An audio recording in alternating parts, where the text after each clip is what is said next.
Good afternoon, Your Honors. My name is Allison Perry, and I represent the appellant, Donald Jericho, the former husband in this appeal. I'd like to reserve 5 minutes for rebuttal. Okay. And you'll be happy to hear this is a very simple appeal after your very long day. I would just like to state the former husband is appealing a final judgment of dissolution of marriage where the trial court has awarded $2,000 of permanent alimony to his former wife, where the only finding of facts under 61.08 subsection 2, there are 14 factors, and the only factor that the court found was it was a 36-year marriage. This court and other courts throughout the district have held that you must make specific findings when you're making a permanent alimony award. And of course, there are numerous reasons for this. Of course, if you're gonna be able to hold someone accountable for paying permanent alimony for the rest of their lives, there needs to be factual reasons for that award, because it is a form of government taking, and also you need to be able to modify it in the future, so you have to be able to show a substantial change in circumstances should you need that. And this is it. This is the final judgment. There's nothing. There's nothing. There's a recite. This is such a simple case. I mean, in my reply brief, I can just read from page 1. In Gita v. Gita, it's at 870 Southern 2nd 222. It's this court's case from 2004. This court reversed an alimony award where there was no transcript and no statement of the evidence, exactly like we have here, based upon the final judgment's lack of finding of facts as required by 61.08 subsection 2. Although the laundry list in paragraph 2 of the judgment, A, B, C through J, doesn't really give us hardly any information at all. Correct. We do have these additional findings in paragraphs 2 through 11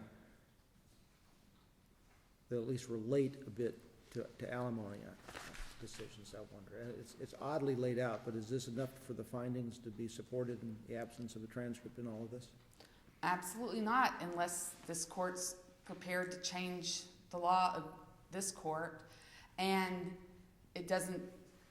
Those facts have to do with the husband being self-employed and the court's thinking he's shifty and he doesn't, but the court, or she, I'm sorry, it's a female judge, the judge didn't really believe, like, hey, you filed all these different financial affidavits and I don't know which one to believe. And the court made all those findings back based on the fact that the alimony award that the court was making, the court believed that the $2,000 a month permanent alimony award would result in the payee spouse receiving more income than the payor spouse. And that's why the court made the findings. So we've got that finding, that's why the court made all those findings. So we have no idea what income the court even used for the husband, because it certainly isn't the first financial affidavit, which the court said, I find that income more believable than the last income. But it's not that income, because if, as the answer brief pointed out, if the court had used that income, the husband would have actually had $200 more in income than the wife. And I guess so, this is a bit what Judge Altman mentioned, and we had a previous dissolution case where we need to be able to review it appropriately. Exactly. And so it's difficult to determine. And it's a shame, because these people have come to the court, they've come to get divorced, they've gone through this, and do we know whether this order was prepared by the court as compared to one of the it was parties? Prepared by the court. And, that's my and absolute understanding. Was there any motion for rehearing? There was a motion for rehearing filed by the former husband, and it was denied without a hearing. And is that it pointed out that the findings were not made under 61.08 So if preservation to- is required, preservation exists in this case. Exactly, even Okay. though not yet in this district, it's not required. But if you want to do it, this is the case to go ahead and do it because it was required and you wouldn't be burning anybody and you could if you want to start making that a requirement in this district, this is a case to do it. It's not an issue in this case. I know it's not an issue, but if you want to like make an announcement, this is the case to make an announcement without killing trial counsel. So But what's the remedy?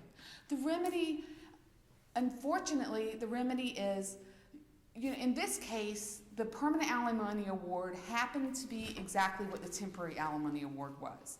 So the remedy is actually to go back and have a new trial. Was there a court because reporter at this hearing and no transcript? there wasn't a court reporter, and it was not, at the time, my understanding was, this was a self-employed man who was trying to go through a divorce, and realistically, when people are going through a divorce, it's not a good time in their lives, and financially they don't understand what's going on, and they allowed their counsel to make the decisions. When it got to me, when I found out there wasn't a court reporter, I was not very happy, but I saw that there was error on the face of the judgment.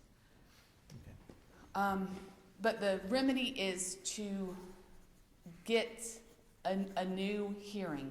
The judge in this case has been reassigned. She's in a different division. It's basically a do-over, unfortunately. at that point. It's a do-over, but it's a do-over that's... Only on alimony and not on equitable distribution? No, and when he came to me, he wanted to do a do-over on all the equitable distribution stuff. And I said, no, there's no transcript, and you can't do a do-over on those things, but there's an error on the face of the judgment.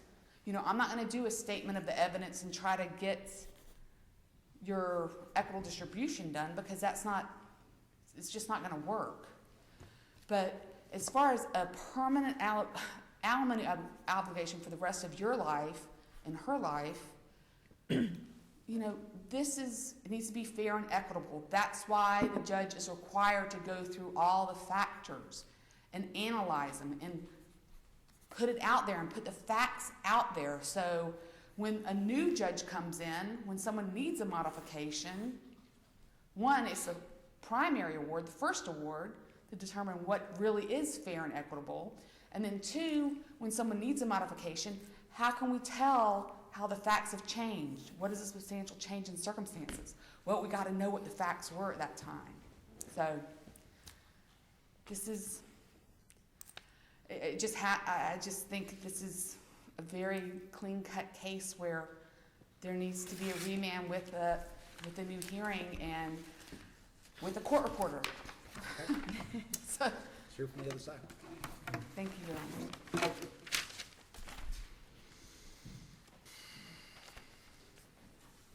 Good afternoon. I'm Susan Wright. I'm here on behalf of Mrs. Jericho. And I wondered if it would offend you if I used the word husband and wife instead of appellant and appellee. Your Honors, I disagree that it's as simple as the husband would lead you to believe. In my mind, there are several things that need to be considered. The first, of course, is it reversible on its face? I do not read the statute 6108 as saying that the trial court exactly has to list each element and discuss each element. It says they must make findings consistent or, relevant to those subcategories.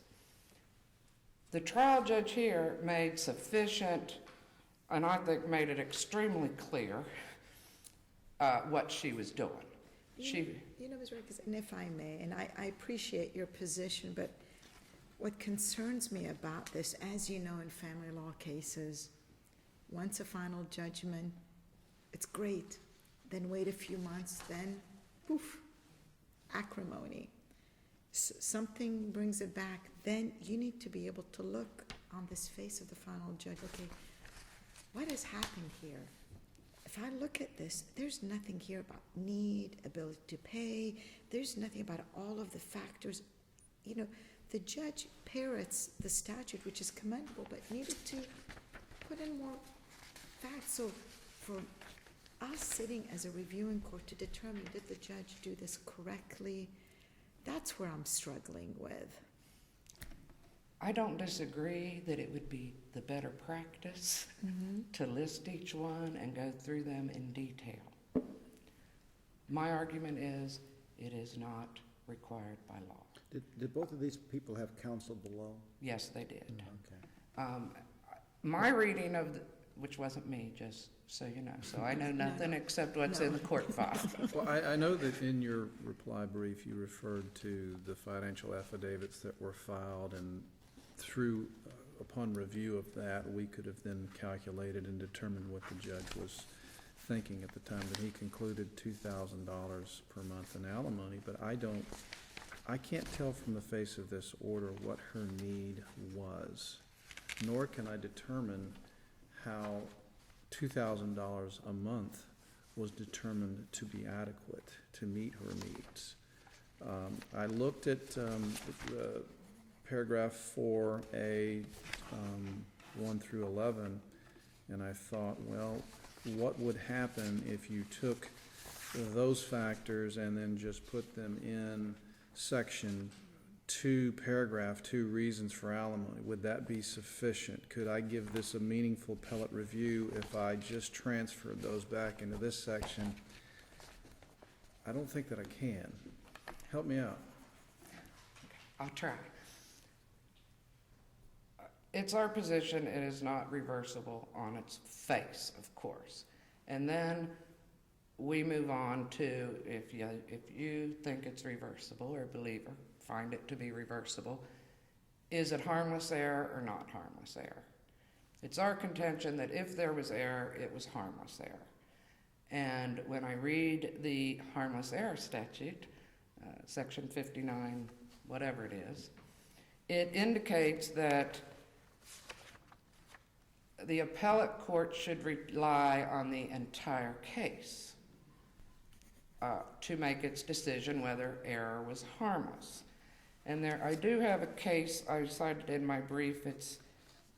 I pronounce it Klett, K-L-E-T-T-E. It's a first district, but it's pretty much, it discusses that, the harmless error.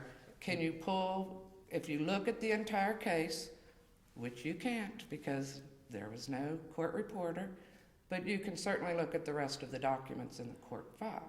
And in my brief, I tried to explain that there was certainly enough information in the entire case, from sworn affidavits, etc., to find that the error was harmless. Mr. Jericho filed 5 financial affidavits. He started out grossing $7,200 a month. They used that to make the temporary award of $2,000 a month to the wife. 3 weeks later, his income is suddenly down by half. He only grosses $3,600 a month. 4 months after that, he loses $2,500 a month. In approximately 9 months, he went from I gross $7,200 to I now lose $2,500, a difference of $9,600 per month. I understand the final judgment to be perfectly clear that the judge relied on his original affidavit of the $7,200 a month because she found it to be the most credible. Then when you gather the information of Mrs. Jericho's income from her financial affidavit, which her income didn't change, she grosses about $1,500 a month. The payment on the marital residence was over $1,700 a month. He left her in residence there. How do we know that these numbers weren't affected by things that went on at trial? That, You mean, did they change at trial? The number trial? of completely accurate financial affidavits I've seen in divorce in 26 years is about 1. I mean, there's always, this morning we had one where there's several $1,000s apparently in error on the face of it, and everybody knew it at trial, and it's just there. So We don't know, Judge, but does that mean? I'm not sure what this means. I'm just asking. Well, our position is that doesn't mean you have to reverse it. What that means is you don't have enough information to decide, and therefore the appellant suffers the burden of proving to you And I'm that, going to stop you right there. I'm going to ask an unfair question because which I often do. But the Supreme Court, in its wisdom, it's probably watching, declared this year that in civil cases, the beneficiary of the error has the burden to prove that it is harmless by the preponderance of the evidence, I actually think they said. That's the language. And it occurred to me as I was reading this case for the first time that special probably applies in divorce just because it's civil. And that means when there was no court reporter and there's no transcript, that if there is an error that looks like that your party is the beneficiary of, maybe the absence of record and all that all of a sudden falls on the appellee rather than on the appellant, where it has fallen for all prior times in the history of Florida. I understand what you're saying. Are you familiar with special at all? You may No. not even be familiar with this No. case. But I'll be honest with you, I'm not, I mean, it does appear that I might, the wife might be the one benefiting, but it's not perfectly clear to me. He might, if he gets a new hearing, he might be worse off. If she has the burden of proving that you're a beneficiary, she hasn't proven that. Well, did they prove that they're not a beneficiary? Right. I mean, I think the appellant still has the burden to prove that the other side benefited from the error, and maybe we don't know for sure in this Okay. case about that. And frankly, I don't know either. But What happens in this case when your husband, if I recall correctly, is about 60 years old, so when he gets as old as I am and he starts getting less income and he wants to modify his alimony, what is he going to use as the baseline for modification? if I were, I would use the first financial affidavit, which is what the judge indicated she was using. $7,200 gross a month. Again, and I admit this Klett case isn't from this DCA, but it addresses this issue very well if one wants to read what they say. And it basically says that the argument there was that it's reversible because it's defective on its face.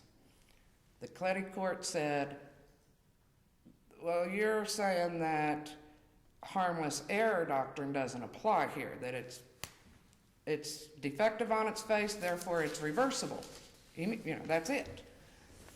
Klett case said there's no reason for the harmless error doctrine not to apply, and that it should be applied, and that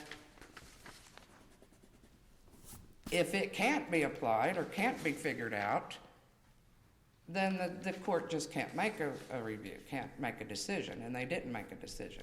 It's our position you can apply the harmless doctrine error because you have enough information in the entire case to see that the $2,000 award was fair and equitable and legal. He has $7,200, she has $1,500.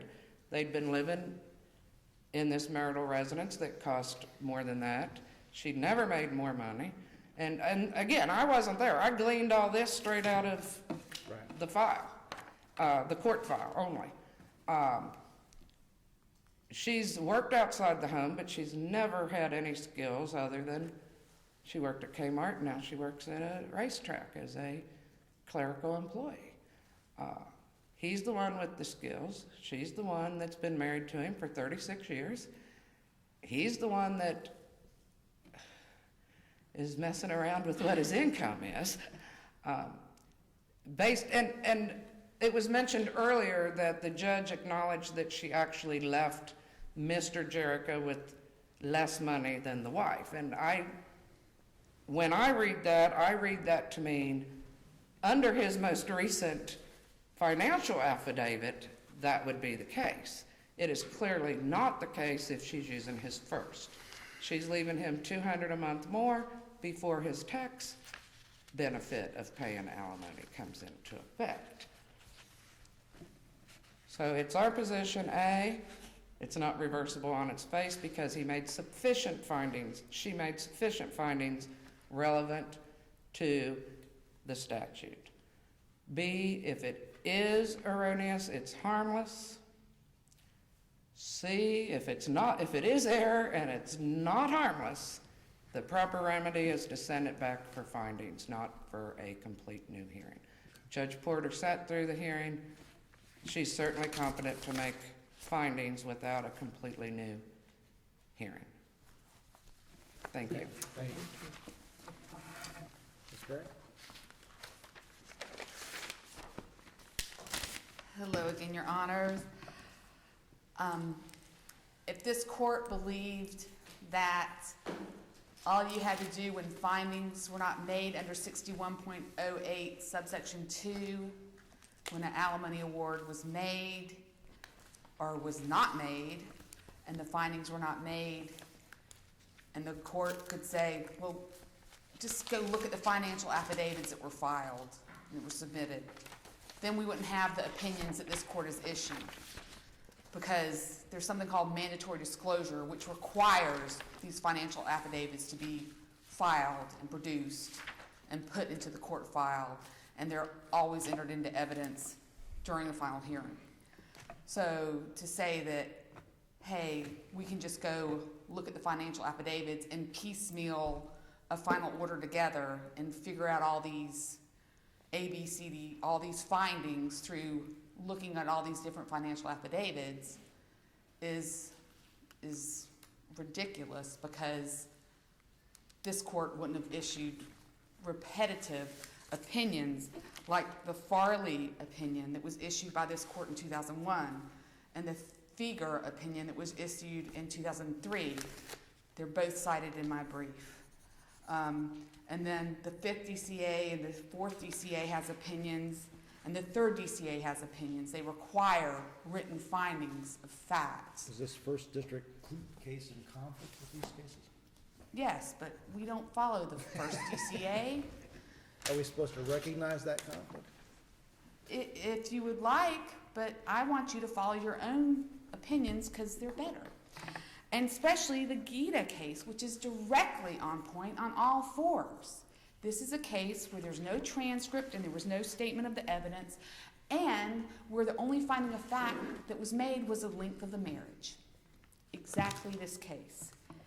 And in that case, I'm not going to read it to you because you guys know how to read and you've had a long day. But it is reversed. Simply put, it cannot be harmless error.